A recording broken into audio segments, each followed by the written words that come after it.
Foire du conte, Brown et Tremblement. Le roi Yugkurucha vivait à Tyrconnell et avait 3 filles, nommées Fair, Brown et Trembling. Fair et Brown avaient de nouvelles robes et allaient à l'église tous les dimanches. Trembling était gardée à la maison pour faire la cuisine et travailler. Il ne la laissait pas du tout sortir de la maison, car elle était plus belle que les 2 autres, et il craignait qu'elle ne se marie avant eux. Ils ont continué ainsi pendant 7 ans.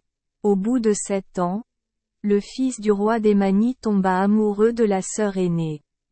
Un dimanche matin, après que les 2 autres fussent allés à l'église, la vieille femme de poule entra dans la cuisine de Trembling et lui dit : « C'est à l'église que tu devrais être aujourd'hui, au lieu de travailler ici à la maison. » « Comment pourrais-je y aller ? Dit Tremblant. « Je n'ai pas de vêtements assez beaux pour être porté à l'église. Et si mes sœurs me voyaient là-bas, elles me tueraient pour avoir quitté la maison. Je vais vous donner, dit la poule, une robe plus belle que celle qu'elles ont jamais vue. Et maintenant, dites-moi quelle robe aurez-vous ? J'aurai, dit Trembling, une robe blanche comme neige et des chaussures vertes aux pieds.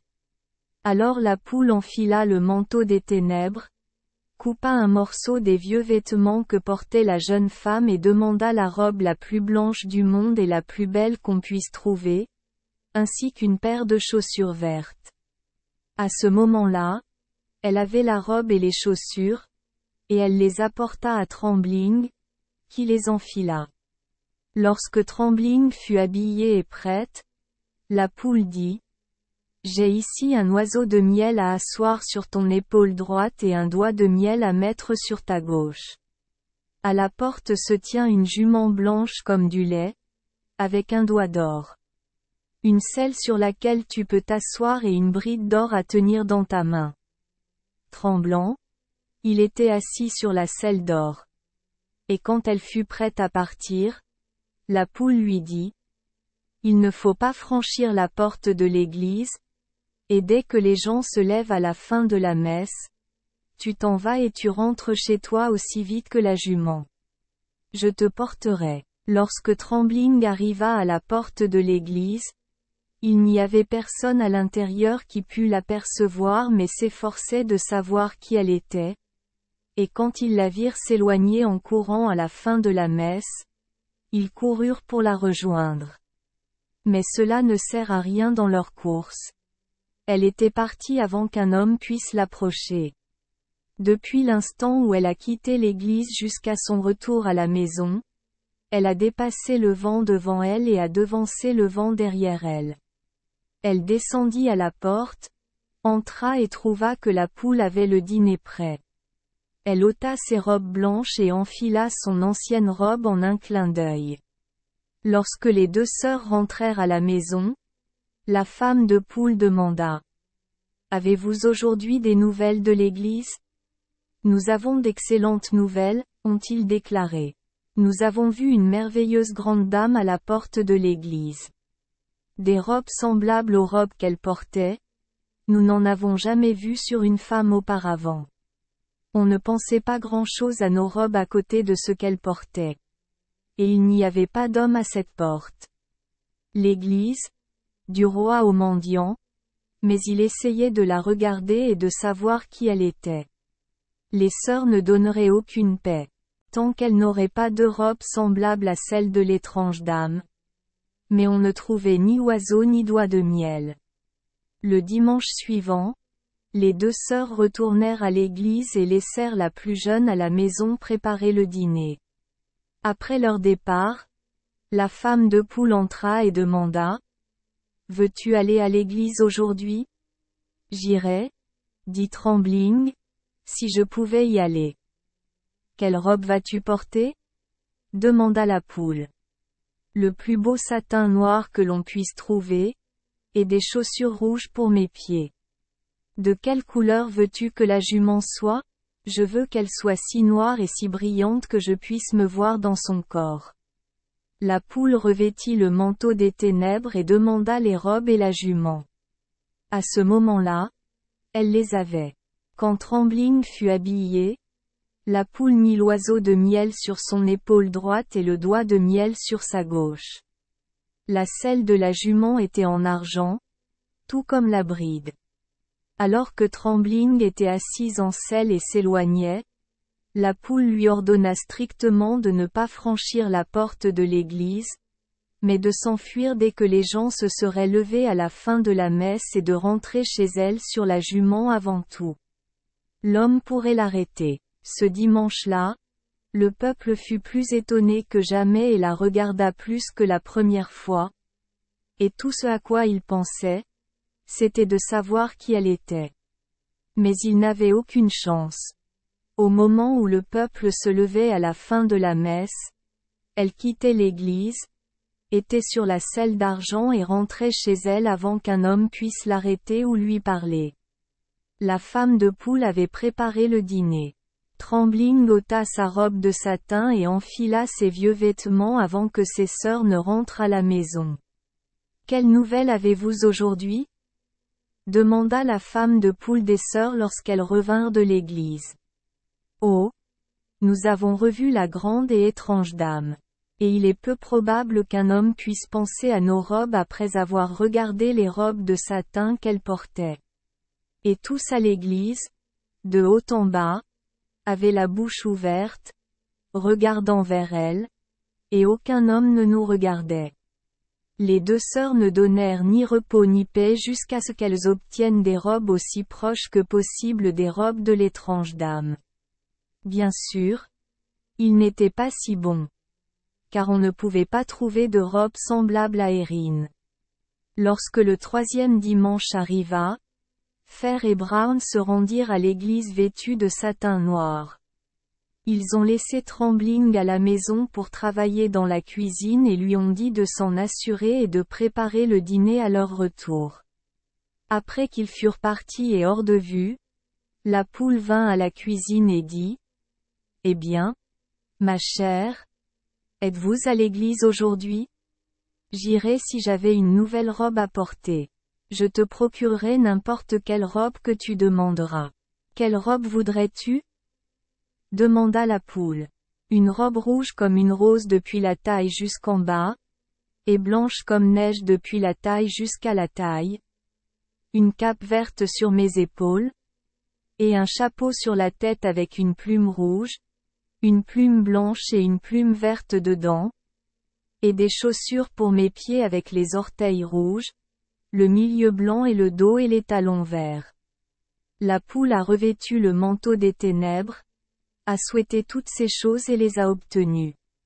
Lorsque Trembling fut habillée, la poule mit l'oiseau de miel sur son épaule droite et le doigt de miel sur sa gauche, et, plaçant le chapeau sur sa tête, coupa avec ses ciseaux quelques cheveux d'une mèche et quelques cheveux d'une autre. Et à ce moment-là, les plus beaux cheveux dorés coulaient sur les épaules de la jeune fille. Alors la poule lui demanda quel genre de jument elle monterait. Elle a dit blanche, avec des taches bleues et dorées en forme de losange sur tout le corps, sur le dos une selle d'or et sur la tête une bride d'or. La jument se tenait là devant la porte, et un oiseau assis entre ses oreilles, qui commençait à chanter dès que Trembling était en selle, et ne s'arrêtait qu'à son retour de l'église.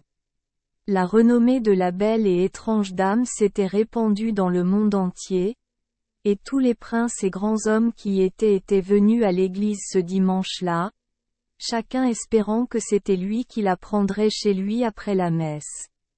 Le roi des Manies oublia complètement la sœur aînée et resta hors de l'église, afin d'attraper l'étrange dame avant qu'elle ne puisse s'enfuir. L'église était plus bondée que jamais et il y en avait 3 fois plus à l'extérieur. Il y avait une telle foule devant l'église que Trembling ne pouvait entrer que par la porte. Dès que le peuple se levait à la fin de la messe, la dame se glissait par le portail, se retrouvait en un instant sur la selle d'or et s'éloignait devant le vent.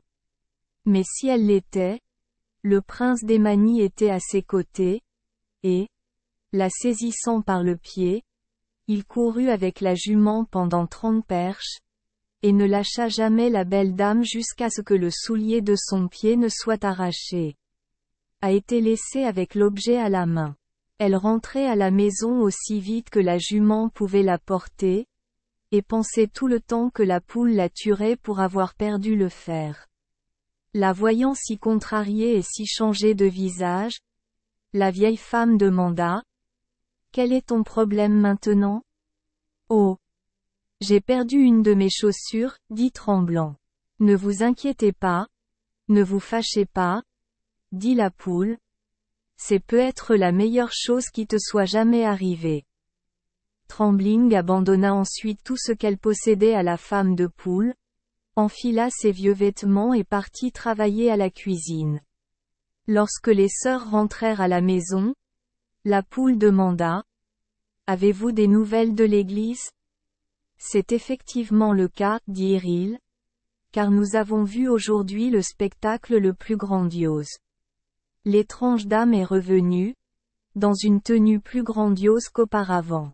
Sur elle et sur le cheval qu'elle montait, il y avait les plus belles couleurs du monde, et entre les oreilles du cheval était un oiseau qui n'a jamais cessé de chanter depuis son arrivée jusqu'à son départ.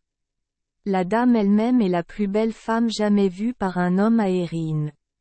Après que Trembling eut disparu de l'église, le fils du roi des Manies dit au fils des autres rois: « J'aurai cette dame pour moi. » Ils dirent tous: « Vous ne l'avez pas gagnée simplement en lui enlevant la chaussure. Vous devrez la gagner par la pointe de l'épée. Vous devrez vous battre pour elle avec nous avant de pouvoir l'appeler votre propre. » Eh bien, dit le fils du roi des Manies, quand je trouverai la dame qui conviendra, je me battrai pour elle, n'ayez crainte, avant de la laisser à l'un de vous. Alors tous les fils des rois furent inquiets et désireux de savoir qui était celle qui avait perdu le soulier, et ils ont commencé à voyager partout dans Erin pour savoir s'ils pourraient la trouver. Le prince des Manies et tous les autres allèrent ensemble en grande compagnie et firent le tour d'Erin. Ils allèrent partout, au nord, au sud, à l'est et à l'ouest. Ils visitèrent tous les endroits où il y avait une femme, et ne quittèrent aucune maison du royaume qu'ils ne fouillèrent pour savoir s'ils pourraient trouver la femme à laquelle la chaussure leur conviendrait, sans se soucier de savoir si elle était riche ou pauvre, de haute ou de basse condition. Degré. Le prince des Manies gardait toujours la chaussure, et quand les jeunes femmes le virent, elles eurent de grands espoirs, car il était de taille convenable, ni grand ni petit, et il serait impossible à un homme de savoir de quel matériau il était fait. On a pensé que cela lui irait si elle se coupait un peu le gros orteil, et une autre, avec un pied trop court, mit quelque chose dans le bout de son bas. Mais cela ne sert à rien. Il ne faisait que gâter leurs pieds, et les guérissait pendant des mois. Les deux sœurs, Fair et Brown, apprirent que les princes du monde cherchaient partout dans Erin la femme qui pourrait porter la chaussure, et chaque jour ils parlaient de l'essayer, et un jour, Trembling prit la parole et dit: « Peut-être que la chaussure ira à mon pied. » Oh! La patte de chien cassée sur toi. Pourquoi dire ça quand tu étais à la maison tous les dimanches? Ils attendaient ainsi et grondaient la sœur cadette jusqu'à ce que les princes soient près de l'endroit. Le jour de leur venue, les sœurs ont mis Trembling dans un placard et lui ont fermé la porte à clé. Lorsque la compagnie arriva à la maison, le prince des Manies donna la chaussure aux sœurs. Mais même s'ils l'ont essayé et essayé, cela ne leur convenait ni à l'un ni à l'autre. Y a-t-il une autre jeune femme dans la maison? Demanda le prince. Il y en a, dit Trembling en parlant dans le placard. Je suis là. Oh! Nous ne l'avons que pour éteindre les cendres, dirent les sœurs. Mais le prince et les autres ne voulaient pas quitter la maison avant de l'avoir vue. Alors les deux sœurs ont dû ouvrir la porte. Lorsque Trembling est sorti, La chaussure lui a été offerte et elle lui allait parfaitement. Le prince d'Emani la regarda et dit, « Tu es la femme à laquelle la chaussure va, et tu es la femme à qui j'ai pris la chaussure. » Alors Trembling prit la parole et dit, « Restez ici jusqu'à mon retour. » Puis elle se rendit chez la poule. La vieille femme revêtit le manteau des ténèbres, prit pour elle tout ce qu'elle avait eu le premier dimanche à l'église et l'a mis de la même manière sur la jument blanche.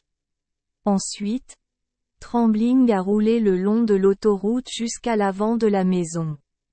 Tous ceux qui l'ont vue pour la première fois ont dit, « C'est la dame que nous avons vue à l'église. » Puis elle repartit une seconde fois, et revint une seconde fois sur la jument noire dans la seconde robe que la poule lui avait donnée. Tous ceux qui l'ont vue le deuxième dimanche ont dit, « C'est la dame que nous avons vue à l'église. » Une troisième fois, elle demanda une courte absence, et revint bientôt sur la troisième jument et dans la troisième robe. Tous ceux qui la virent pour la troisième fois dirent, « C'est la dame que nous avons vue à l'église. » Chaque homme était satisfait et savait quelle était la femme. Alors tous les princes et les grands hommes prirent la parole et dirent au fils du roi d'Emani, « Il va falloir te battre maintenant pour elle avant que nous la laissions partir avec toi. » « Je suis là devant vous, prêt au combat, » répondit le prince. Alors le fils du roi de l'Auclin sortit. La lutte commença, et elle fut terrible. Ils se sont battus pendant 9 heures, puis le fils du roi de l'Auclin s'arrêta, renonça à ses droits et quitta le champ de bataille. Le lendemain, le fils du roi d'Espagne combattit 6 heures et céda ses droits. Le troisième jour, le fils du roi de Nierfoi combattit 8 heures et s'arrêta. Le quatrième jour, le fils du roi de Grèce combattit 6 heures et s'arrêta. Le cinquième jour, plus aucun prince étranger ne voulut se battre, et tous les fils des rois d'Airain dirent qu'ils ne se battraient pas avec un homme de leur propre pays, que les étrangers avaient eu leur chance, et que, comme personne d'autre n'était venu réclamer la femme, elle appartenait de droit au fils du roi d'Emani. Le jour du mariage fut fixé et les invitations furent envoyées. Le mariage a duré 1 an et 1 jour. Une fois les noces terminées, le fils du roi ramena à la maison la mariée, et le moment venu, un fils naquit. La jeune femme fit venir sa sœur aînée, Fer, pour qu'elle soit avec elle et prenne soin d'elle. Un jour que Trembling se portait bien et que son mari était parti à la chasse, les 2 sœurs sortirent se promener. Et quand ils arrivèrent au bord de la mer, l'aînée poussa la plus jeune sœur. Une grande baleine vint et l'avala. La sœur aînée est rentrée seule à la maison et le mari a demandé, « Où est ta sœur ? » Elle est rentrée chez son père à Bali-Shannon. Maintenant que je vais bien, je n'ai plus besoin d'elle. Eh bien, dit le mari en la regardant, j'ai peur que ce soit ma femme qui soit partie. Oh! Non, dit elle. C'est ma sœur Fer qui est partie. Comme les sœurs se ressemblaient beaucoup, le prince avait des doutes. Cette nuit-là, il plaça son épée entre eux et dit, « Si tu es ma femme, cette épée se réchauffera. Sinon, elle restera froide. » Le matin, quand il se leva, l'épée était aussi froide que lorsqu'il la posa là. Il arriva que, alors que les 2 sœurs se promenaient au bord de la mer, un petit cow-boy était au bord de l'eau, gardant le bétail, et vit Fer pousser tremblant dans la mer. Et le lendemain, quand la marée monta, il vit la baleine remonter et la jeter sur le sable. Lorsqu'elle fut sur le sable, elle dit au cow-boy, « Quand tu rentreras le soir avec les vaches, dis au maître que ma sœur Fer m'a poussé hier à la mer. Qu'une baleine m'a avalé, puis m'a jeté dehors, mais il reviendra et m'engloutira à la prochaine marée, puis il sortira avec la marée, et reviendra avec la marée de demain, et me jettera de nouveau sur le rivage. La baleine me chassera 3 fois. Je suis sous l'enchantement de cette baleine, et je ne peux pas quitter la plage ni m'échapper moi-même. À moins que mon mari ne me sauve avant que je sois avalé pour la 4e fois, je serai perdu. Il doit venir tirer sur la baleine avec une balle d'argent. Quand il se tourne sur le large de son dos. Sous la nageoire pectorale de la baleine se trouve une tache brun rougeâtre. Mon mari doit le frapper à cet endroit, car c'est le seul endroit où il peut être tué. Guillemets double. Quand le cow-boy rentra à la maison, la sœur aînée lui donna une gorgée d'oubli, et il ne le dit pas. Le lendemain, il retourna à la mer. La baleine est venue et a de nouveau jeté tremblant sur le rivage. Elle a demandé au garçon. « As-tu dit au maître ce que je t'ai dit de lui dire ?»« Je ne l'ai pas fait. » dit-il. « J'ai oublié. »« Comment as-tu oublié ?» demanda-t-elle. « La femme de la maison m'a offert un verre qui m'a fait oublier. »« Eh bien, n'oublie pas de lui dire ce soir. Et si elle te donne à boire, ne le lui enlève pas. » Dès que le cow-boy rentra à la maison, la sœur aînée lui proposa à boire. Il a refusé de le prendre jusqu'à ce qu'il ait livré son message et tout dit au maître. Le 3e jour, le prince tomba avec son fusil et une balle d'argent dedans. Il n'était pas long à descendre quand la baleine arriva et jeta Trembling sur la plage comme l'avant-veille. Elle n'avait aucun pouvoir pour parler à son mari tant qu'il n'avait pas tué la baleine. Alors la baleine sortit, se retourna une fois sur le large de son dos et ne montra l'endroit qu'un instant. À ce moment-là, le prince tira. Il n'avait qu'une seule chance, et une courte en plus, mais il le prit et toucha l'endroit, et la baleine, folle de douleur, rendit la mer rouge de sang tout autour et mourut. À ce moment-là, Trembling put parler et rentra chez elle avec son mari, qui fit savoir à son père ce que la sœur aînée avait fait. Le père est venu et lui a dit que toute mort qu'il choisirait de lui donner était de la lui donner. Le prince a dit au père qu'il laisserait sa vie et sa mort avec lui. Le père la fit alors mettre à la mer dans un tonneau, avec des provisions dedans pour 7 ans. Avec le temps, Trembling a eu un 2e enfant, une fille. Le prince et elle envoyèrent le cow-boy à l'école et l'élevèrent comme l'un de leurs propres enfants, et dirent: « Si la petite fille qui nous est née vit maintenant, aucun autre homme au monde ne l'aura à part lui. » Le cow-boy et la fille du prince vécurent jusqu'à leur mariage. La mère dit à son mari: « Tu n'aurais pas pu me sauver de la baleine sans le petit cow-boy. Pour cette raison, je ne lui en veux pas, ma fille. » Le fils du roi d'Emanie et de Trembling eut 14 enfants, et ils vécurent heureux jusqu'à ce qu'ils moururent de vieillesse. Merci les enfants des Esperluette Croisillon 39. Avoir écouté des contes de fées au jour Esperluette Croisillon 39. 8. Espérons que les histoires apporteront aux enfants des moments heureux et significatifs. Si vous aimez notre chaîne, veuillez appuyer sur le bouton S Esperluette Croisillon 39. Abonner, pour ne manquer aucune histoire intéressante. Je vous souhaite une bonne nuit de sommeil et de beaux rêves. Rendez-vous dans la prochaine histoire.